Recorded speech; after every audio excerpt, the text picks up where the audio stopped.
What is your name and basic persona background?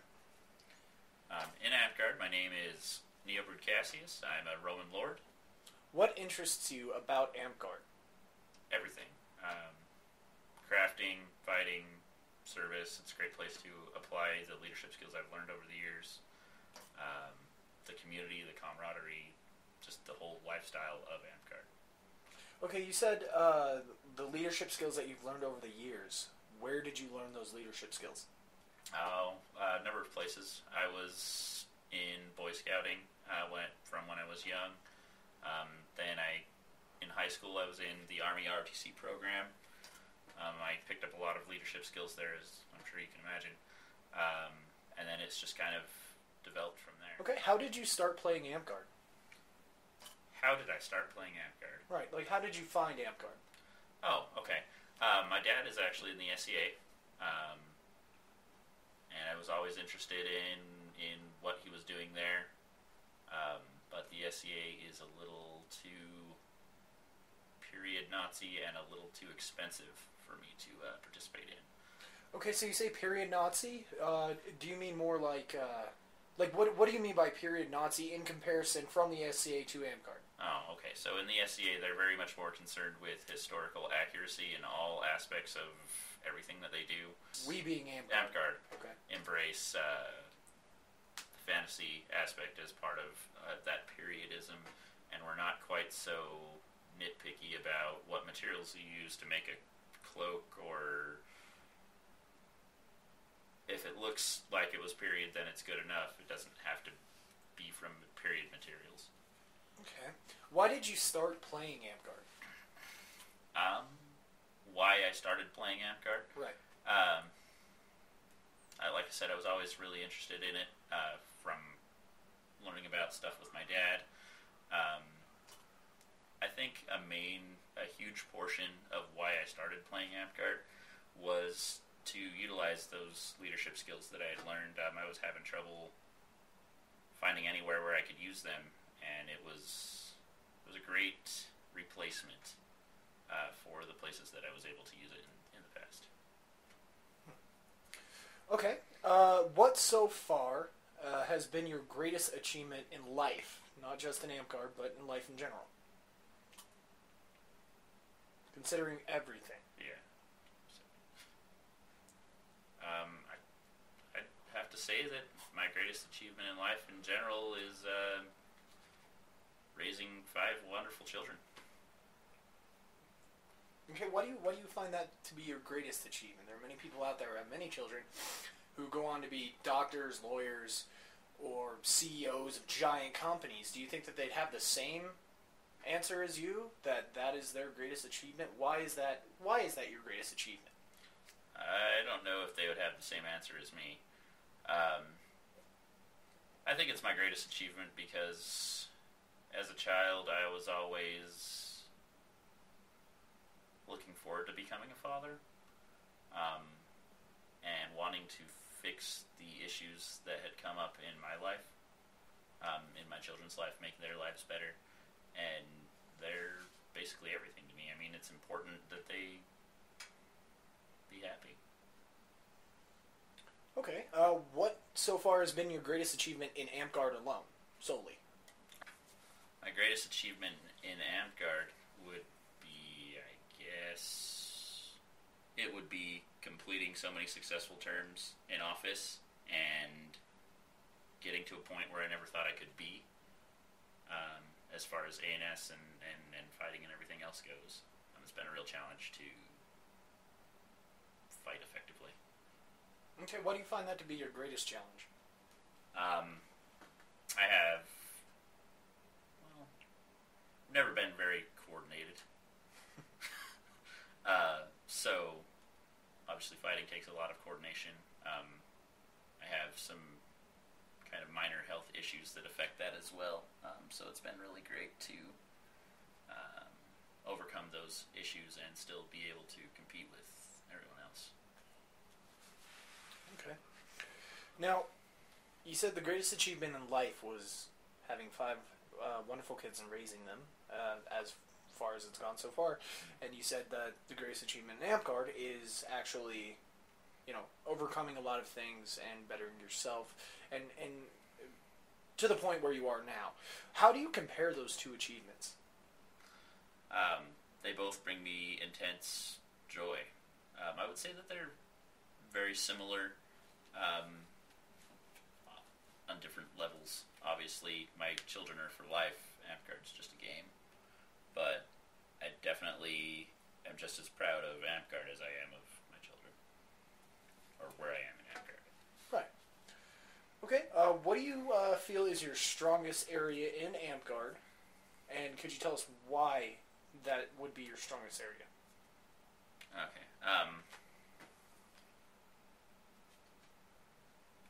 I feel like my strongest area in Amtgard is probably serving in office. Just because I have the skill and the ability to lead people and get things done, and do things that benefit the group. That maybe a lot of people haven't had all the chance and opportunity and all the training that I've had, so it's really good to apply that. A close second is definitely A&S. As far as, I just seem to have natural talent, apparently. And I've always been kind of artful. So, I don't know, I enjoy them both immensely.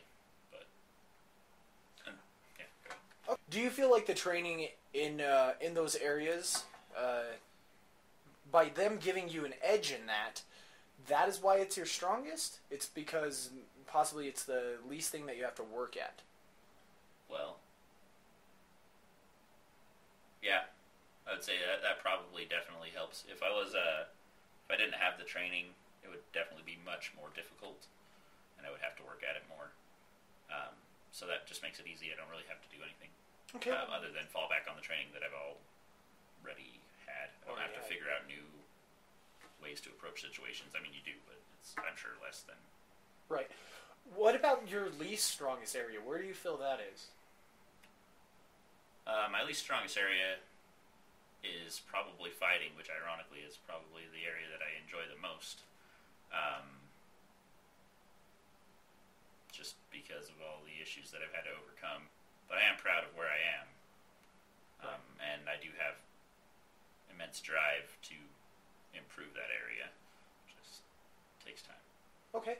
So what would you say to people wanting to run for office who don't have that particular training and feel the way that you do feel about fighting, maybe not in the area that it's the most passionate for you, but maybe in the area that it's the hardest they have to work at it?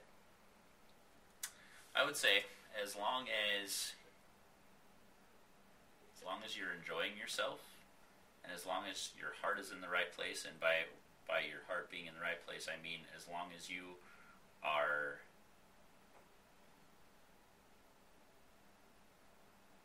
as long as your reasons for being in office are pure, meaning as long as you're in office because you want to benefit the group in some way, then the rest will come. It's something that you can really learn, and there's a lot of good people to learn from. Everybody makes mistakes, even with all the training that I've had. I've made lots of mistakes in the leadership aspect, but you can overcome those things as long as you're willing to be open-minded and can accept productive criticism. Everything should be okay. You'll learn, and there are enough mentor type people in this game that you can learn and pick up things as long as you have an open mind, and you can one day become great, just like in anything else. And in the other areas, you can learn to be great. So you feel that applies to all areas, yes. Not just politics? All areas, yes. Okay. Okay. In your strongest area, which you said is politicking, basically, why don't you give us a story of one of your achievements, maybe something in particular that you felt really good about while in office, that you feel most proud about, that you feel like, hey, that's I can pat myself in the back on that one because I did well. This last weekend, we had a sapling arts and sciences tourney. Currently, I'm the regent of Rivers End. We had a sapling arts and sciences tourney, and then coupled with a few weeks ago, we did we did that class on how to be competitive in art and sciences. Which can be found on the DW Can- YouTube channel, yeah. which is where you'll probably be seeing this video. In any case, I feel that just seeing the people's faces light up and their passion for the game, because it was really kind of a two-part thing. We informed them how to do really well at A&S, and then we gave them time to come up with something, and then we entered. We had them enter a sapling tournament. I mean, we had 27 new people who've, most of them have probably never entered an arts and sciences competition in their life. 27 items into an arts and sciences competition. People who are brand new, never done an arts and sciences competition ever. I'm going to be really proud the day that I see some of those people becoming Serpent Knights. Okay. Because they found that passion because of what I did.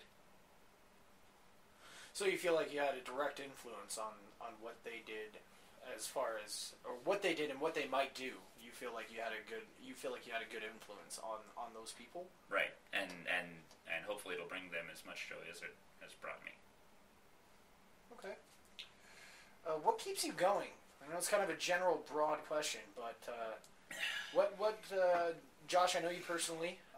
What keeps you up until 4 o'clock in the morning working on a project that you started the day before, even though it's not being entered into quals or anything?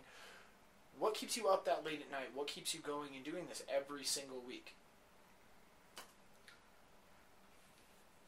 I'm a bit OCD. Don't like to leave things unfinished. Also, the recognition. When you finish something and everybody says, "Oh wow, that looks really good," or this looks good, but this is where you could improve a little bit. Prowess, I guess, is the word that I would put. I mean, there's lots of things, but that's definitely one of the highest things. When you bring something to the park that you just made, and everybody is like, "Oh my God, wow, that is amazing. How did you ever do that?" It spawns lots of opportunities to teach people, which I enjoy immensely. It spawns lots of opportunities to just feel good about yourself and have other people pat you on the back. I mean, that's not something that we usually get every day in life.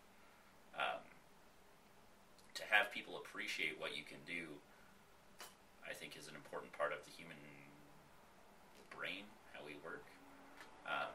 And so that's one of the things that kind of keeps me going, as well as just responsibility. When you say you're going to do something, that you're going to do it. Whether it's for a commission or, you said, I'll go ahead and make those 18 belt favors for the Salt Wars security group. Kind of helps to push you to continue. Then the sheer joy of it. I mean, just seeing something that's totally awesome, and then you go, I made that. I can be proud of that. Look how awesome that is, to have somebody who doesn't even know you come up and look at something and go, wow, that's amazing. Do you guys know who made that? The feeling that you get when you can say, yeah, that was me, is it's kind of good. It's kind of like when you're fighting and you win, and everybody goes, wow, good job, and is so like in awe over how good you fight, and you're just like, yeah, I worked so hard to get to that point. I guess it's the fruits of your labor. To see that other people appreciate the fruits of your labor is a good thing to help keep you going. Now, you said that you enjoy teaching immensely. Can you describe why you enjoy that so much? Why teaching is important to you, and maybe some of the good or bad things that can come from you teaching people. Why I enjoy teaching so much? It's just great to see somebody help somebody reach their full potential and help them hopefully be happier and better individual for it. As well as I wouldn't be where I am without teaching. somebody hadn't taken the time in all the areas that I'm, great at, and even the ones that I'm not great at, if somebody hadn't taken the time to teach me and share with me what they're passionate about and what they're good at and all of their long experiences of getting to where they are, I wouldn't be who I am. I wouldn't be as happy as that. So I'm proud to share that gift with other people. The good,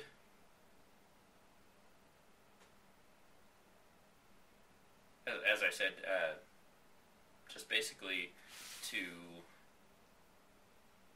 help them realize their full potential and help them become a better Amtgarder, a better person, and have something to be proud of. I mean, a lot of the people in this game come from backgrounds where they were never appreciated. They maybe never had a parent that was there that was saying, I'm so proud of what you've done, or, some other figure. Some people need that kind of recognition, and if I can help them to be better and feel proud about themselves and feel good about themselves through teaching,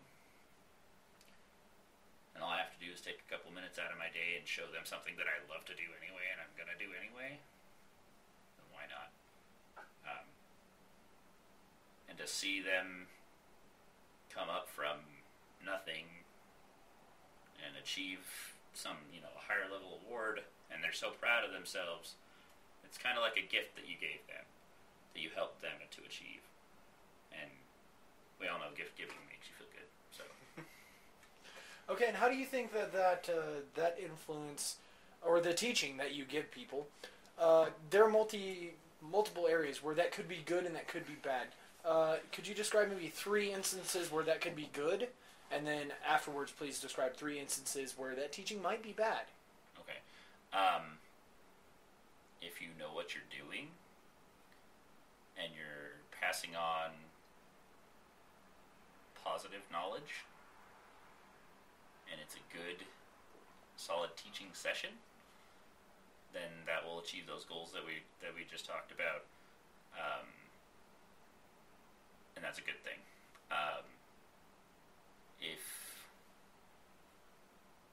You could talk to somebody who's brand new, and just because you taught them, they're now staying with the game. That's a good thing. If you help somebody through a really tough portion of whatever it is, something that they really could not get, something that they had trouble with for so long, and now all of a sudden, because they were able to achieve that with your help, they're now going to be better. That's definitely a good thing. You're helping people to realize their full potential where they may not have been able to realize that without your influence. There's lots of bad things. For instance, if you don't know what you're talking about, and you're teaching somebody and they're assuming that you do know what you're talking about, you could seriously hamper their abilities in that area for a long time, until maybe they realize it either on their own or somebody else can point out that they were not doing it correctly. If you teach them incorrectly, the way you teach is just as important as why you teach. If you're not patient, if you're not understanding, if you're not encouraging, especially to the different personality types that are out there, you're going to have a real negative effect on someone, or you can have a real negative effect on someone who may have some really great potential, but because you beat them down, and that might be inadvertently, they're no longer going to play, or they're no longer going to do this particular aspect of Amtgard. I see it all the time with fighting. If you tell them to do something and you say, this is absolutely 100% the only way that you can do this, and they believe you and they trust you because you're, whoever you are, and they go on having such a single-minded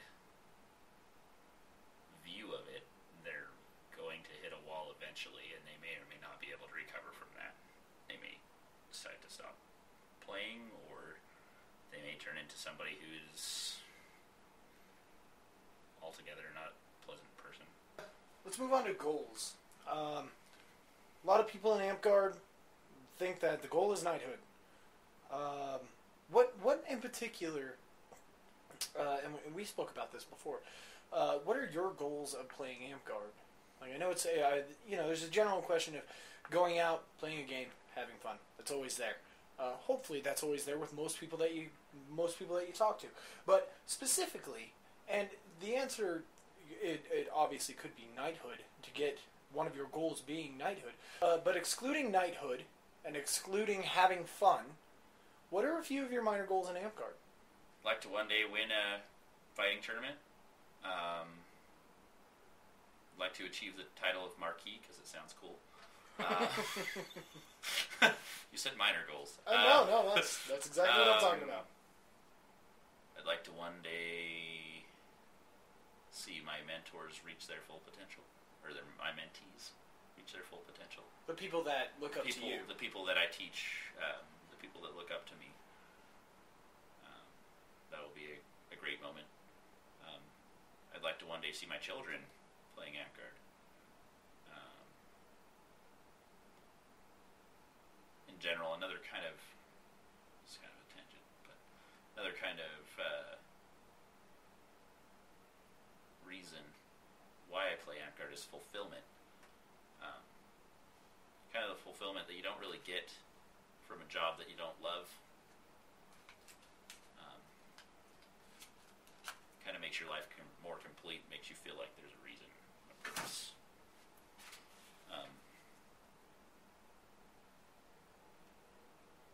I'd like to run an event one day. That'd be cool. I'd like to see the kingdom, just to see, not necessarily be involved in, but be around long enough to see the kingdom grow and double its size, which has recently happened anyway. For the people out there right now who are considered getting into A&S, me being one of them, are there certain tips or advice that you might not have covered in the previous video that you've done already, or the previous videos that you have done in the past? Are there certain tips and advice, maybe less on a this is how you make a keyhole tunic, more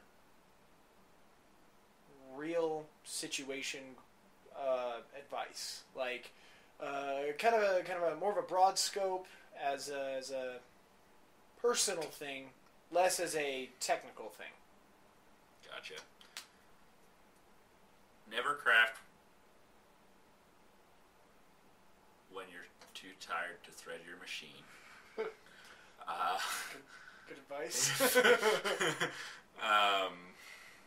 If you're having trouble doing whatever it is that you're doing, if you're having trouble completing something to the normal precision that it should be completed, stop. Even if tomorrow is the day to enter into the tournament, and it's going to be make or break, the product that you're putting out is going to be less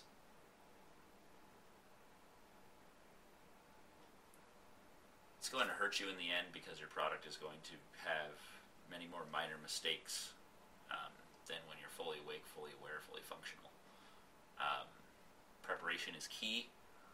Always, always, always, always, always dress your stuff.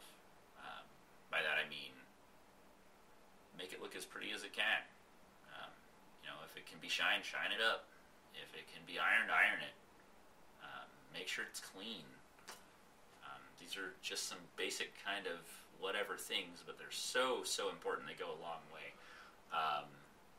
Presentation is a huge thing as far as arts and sciences goes. Now, a lot of those things that you just mentioned, except for maybe the sleep deprivation, are definitely technical and good knowledge. I want more of a mental the mental game of arts and sciences, because we all know that fighting has a mental game. You get a good night's sleep before, you go through your normal tradition of getting you into the mindset of fighting, getting into the mindset of competition. You do these things prior to this competition. It is part of the preparation process, but it's not something that you can physically take a picture of. These are the things that I more I'm gearing at. Like, what do you do to prep yourself mentally for these A&S tournaments? Planning.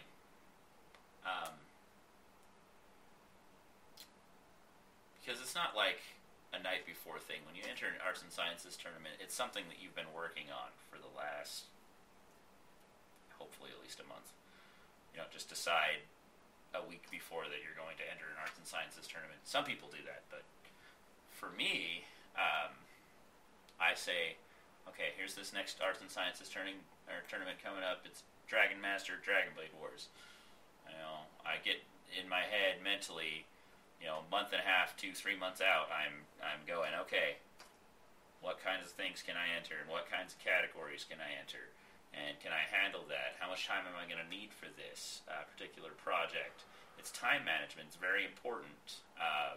It's not like fighting where you just practice a lot and you're just grinding everything out. It's how can I make sure that I have enough time for each of these projects to make them as best as I possibly can do them, and how best can I arrange them in the categories to give me the best possible advantage to win this arts and sciences tournament. It's much more strategic as opposed to tactical in the fighting sense.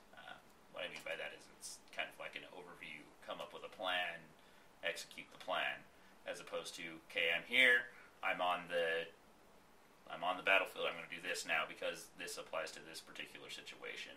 More planning, less last minute. And remind yourself that it's okay. That as far as the actual arts and sciences day, I don't think there really is a whole lot on the actual day except for the extra preparation. I think it's a little bit more important after.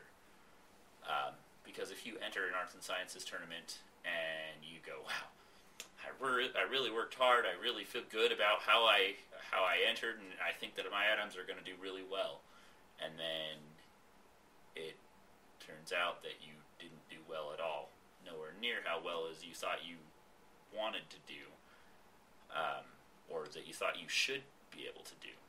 This might be something that kind of applies to fighting as well, but it's really easy to, I think it's a little bit more, well, it's about the same. It's really easy to beat yourself up and say, well, I just wasted all those long nights for the past 3 months trying to make sure that this stuff turned out really, really well, and it's all just gone. I've done my best, and my best is apparently not good enough. That could really kill you. So just kind of take it with a grain of salt and realize that everybody's learning. And maybe there's some unforeseen circumstances. Maybe there's some, maybe there's, for whatever reason, you've done more poorly than you have in the past, or more poorly than you expected to. I find it really helps to get your comments so that you can build on those experiences and not dwell on the negative. And it kind of helps you to keep going, and maybe just say, well, if that's what they want, then I'll wow them next time. I'll do twice as good. I'll make sure that seam is tucked in, or make sure that portion of my leather was finished. Just the little things. Just always try to improve. Try to be better than you were last time. I mean, in all areas of Amtgard, in all areas of life. You want to be better than you were yesterday. At least that's the road that I subscribe to. No, that's kind of an end to the questioning. Now, this video is intended to actually kind of get into the mind of our artisans, being Kingdom Regent right now. A lot of the time, people don't have the opportunity to talk to the people that they actually, that are their mentors. Whether it be distance, whether it be shyness, whether it be just don't have the opportunity. This video goes on to YouTube, and it actually is going to be viewed, hopefully, nationally. Is there anything that you would like to say to any artisan out there right now, or a political person, or a fighter, just any general amp guarder out there watching this video right now, that people would only get the benefit of hearing if they talk to you in person? Always remember why you're playing this game. Remember that it's a game, and you're doing it to have fun. Always remember that it's a journey, no matter how new you are or how old you are in the game. You've been here for a month, or you've been here for 20 years. It's always a journey. You can always learn something new. Okay, well, I'd like to thank you, Neobrood, for actually sitting down here at my house and doing this interview and actually getting berated by questions that you weren't expecting. Continue to be sexy. And continue to be sexy. If you don't know that reference, please watch the last video that our buddy Neobrood is in on Judging an A&S. Soon to come, we will have interviews with other members of Desert Winds and get their personal view on how this game works, how they work as people. Thank you for watching.